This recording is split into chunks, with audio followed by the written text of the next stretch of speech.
Si os digo que en este vídeo os vamos a hablar de seguridad vial y sobre todo seguridad vial referida a la conducción, os pensaréis que os vamos a empezar a decir cosas sobre que no hay que correr, que hay que respetar las señales de tráfico, pero nos referimos a algo mucho anterior a esto, algo que es lo básico en un coche, y es la postura de conducción, porque de ella va a depender que conduzcamos tranquilos, que conduzcamos seguros y que podamos evitar incluso un accidente en algún momento determinado.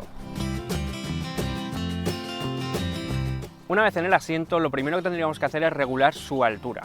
Mediante esta palanca podríamos subirlo o bajarlo para tener una buena visibilidad, y la tendremos siempre que tengamos nuestra vista más o menos a mitad del parabrisas. También hay que tener en cuenta que tenemos que tener una buena visión de la instrumentación, del resto de elementos del vehículo o incluso del head-up display si lo tuviese. La segunda medida que tenemos que tener en cuenta es la distancia de la banqueta. Nuestras piernas tienen que quedar semiflexionadas y para ello lo que tenemos que hacer es desembragar y ver que una vez tenemos el pie totalmente en el fondo del piso, quede un poquito flexionada la rodilla. Con esto conseguiremos que si tenemos un impacto, al llevarla rígida no nos hagamos daño en la cadera, y también nos aseguramos de tener una buena distancia con todos los pedales del pedaliero. Tercera medida a tener en cuenta, y es la posición del respaldo. Este tiene que estar lo más vertical posible, aunque parezca que sea un poco incómodo al principio.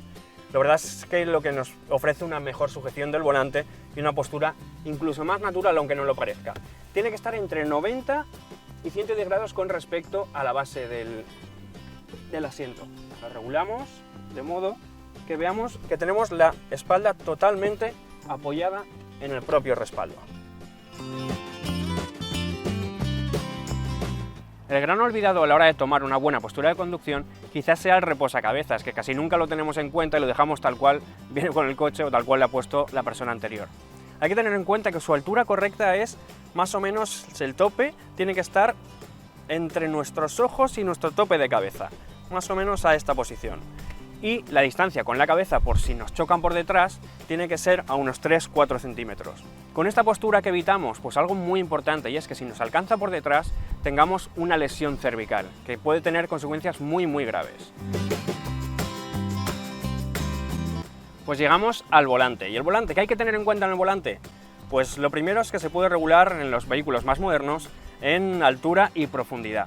De modo que cuando tengamos la espalda totalmente pegada al respaldo, las muñecas cuando las coloquemos sobre el mismo formen un ángulo de 90 grados. Y también que tengamos una postura natural y con los brazos más o menos semiflexionados. De modo que cuando tengamos un impacto, al igual que decíamos en el caso de la rodilla con el pedalier, si tenemos un impacto, que tengan flexión, porque si están rígidos podríamos dañar los hombros.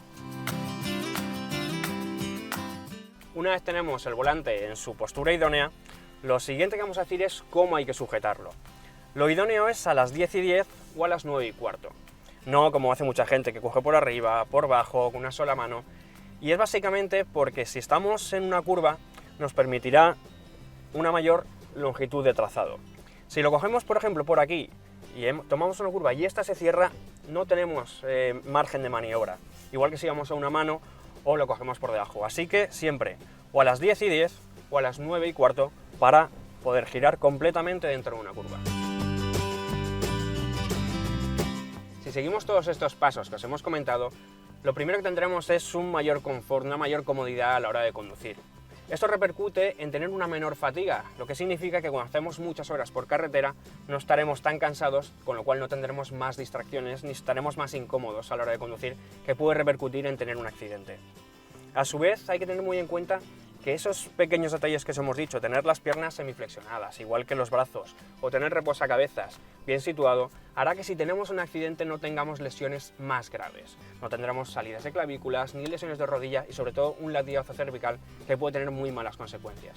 Así que cuesta muy poco seguir estos pasos y sobre todo si eres el usuario único del coche, con que lo hagas una vez basta.